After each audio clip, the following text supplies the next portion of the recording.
I spent 1 month in Hua Hin, Thailand. I'm going to share with you what I loved, what I wish I had done differently, and what I spent, because that was shocking even for me.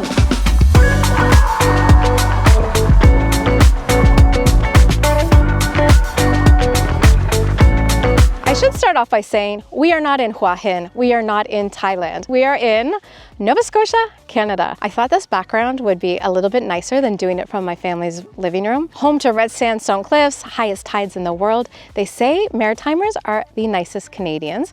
We say sorry even when it's not our fault. If you are new to this channel, I also want to give you a little background about me. For the last 15 years, I have been traveling. I have a website called Bacon is Magic, and I share traditional food around the world. I have spent a tremendous amount of time traveling Latin America. The last 3 years traveling Southeast Asia with my partner Alan, who's Indonesian. We decided to come to Hua Hin because the weather was not so great in Da Nang, Vietnam. But what we were basically looking for was to settle down for a month. I needed to catch up on work, so we needed somewhere that had great weather, strong Wi-Fi, and kind of easy living.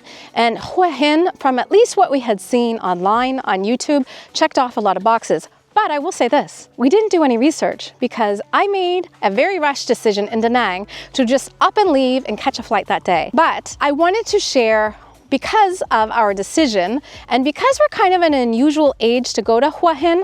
A lot of people say it's for retirees and we're in our 40s. I wanted to share what our experience was like there after the 30 days after I gave my initial impressions in the last video. Have those things changed? And of course, I want to give you a breakdown of how much I spent. It was $1,000 for both of us a month, but I'll tell you how much I spent on everything because I don't like to promote places as being cheap, but it was tremendous value, and I'll explain to you how we did it. But first off, I wanted to share with you a couple of insights that I have about Hua Hin.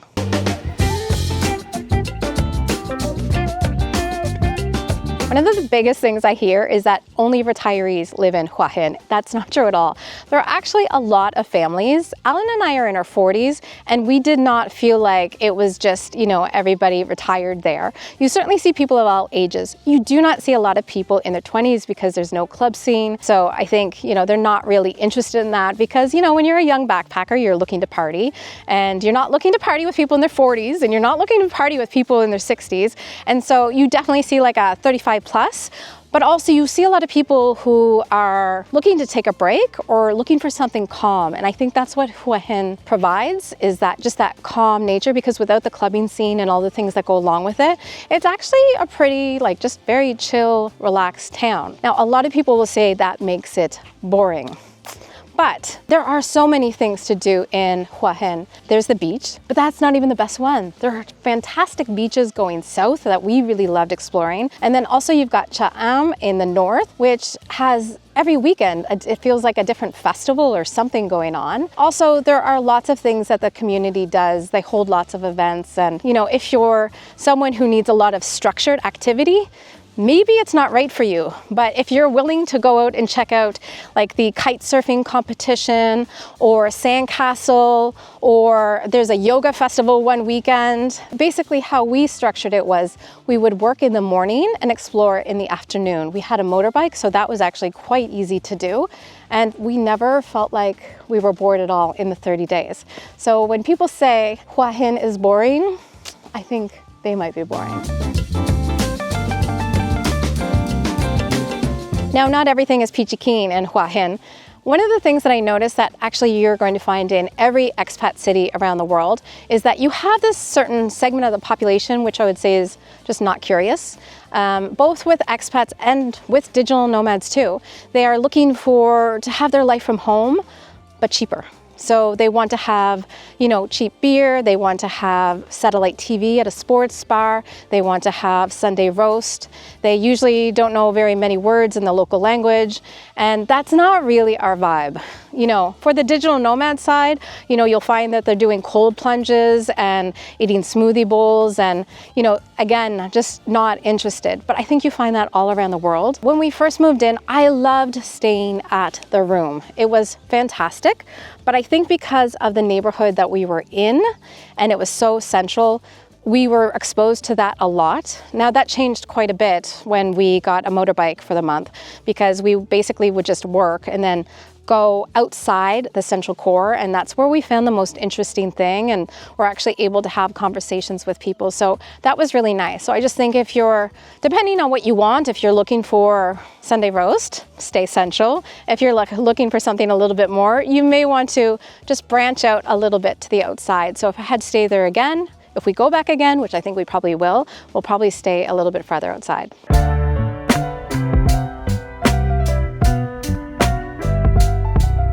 Now, I should say, I don't think a month is long enough to really judge a place, because you're not really living there. You're not interacting with local people as much, and you're also not interacting with the local expat community. I will say this though, the Facebook groups for Hua Hin seem to be actually really friendly. There are some beginner groups, and people seem to be very helpful, not too snarky, which is very unusual for Facebook.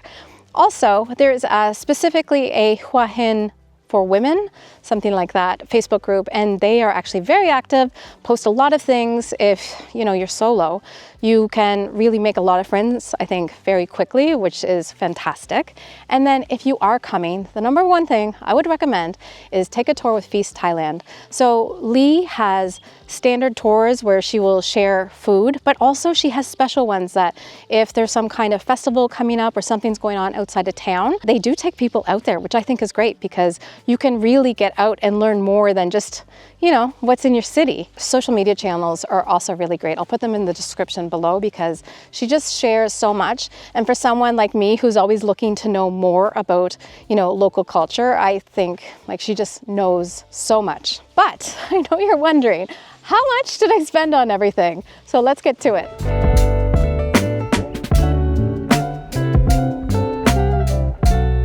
So in the end, we spent $1,050 for 2 people. Now, we were not trying to stay on a budget. I'm not the kind of person, YouTuber, that is trying to make places seem as cheap as possible. I don't think you should move somewhere just because of the cost. And I do think that you should learn local culture, local language. If you're going to move to a country, be part of that country. Now, I think it was probably for 2 reasons, or maybe 3, that I'll go through. Accommodation, we spent 15,000 Thai baht. That actually probably is much more expensive than other people spend. We stayed central, and we only stayed for a month. So the way it works in Hua Hin, you basically can negotiate 3, 6, 9 or year-long leases.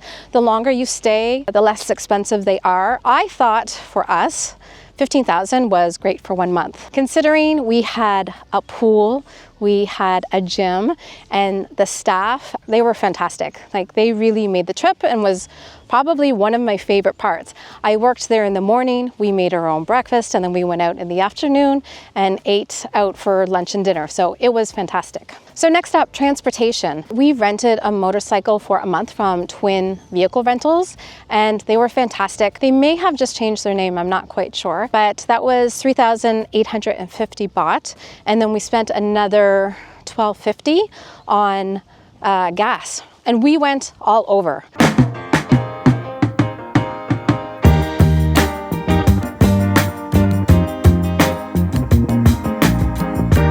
And the final big expense was food.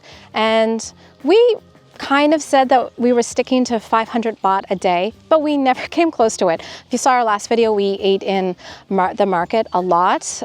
We did go to Lotus, which is a major grocery store, and we would get some things like, I really like cottage cheese, and in Southeast Asia, Thailand is the only place that you can find it, or I have found it, and so I would splurge on that.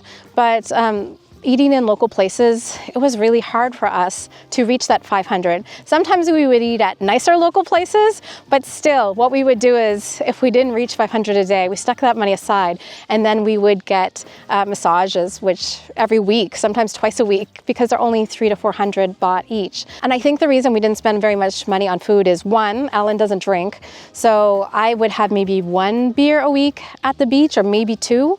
And also, we were not eating foreign food. So if you're not out eating at the Italian, the steak, all of these other options that you can get, your expenses for food are actually pretty cheap. And we were buying fruit every day and eating whatever we wanted, but when you eat local, we just weren't spending that kind of money. So that was actually great. final expense was laundry. We spent 100 baht a week, and that was at Ottery. If you go on Tuesdays, actually, I think it's cheaper. But to do our laundry, complete laundry for the week, and even our bedding wasn't more than 100 baht. So that actually totals, I think it's $1,050. It was really, really incredible. Moving forward, would I say Hua Hin is right for us? I don't know. We do like city life, and we also like, well, I like the beach, Alan likes the mountains. And so that's why we went to Da Nang, Vietnam originally. It did not work out then, but I'm still willing to give it a try because I really do like the idea of having the amenities of city, but also being close to a beach. So we will see. I think after this trip to Canada, we're gonna go back to Vietnam and check it out. But if you want to see more of Canada, if you think this is surprising and beautiful, in my next video next week, I am sharing a place, archipelago, that most Canadians don't even go to. You might even call it a secret because Maritimers know about it, but not a lot of other Canadians do. And almost everyone there speaks French. So I will see you next week in that video. I think it's going to be fantastic. Bye.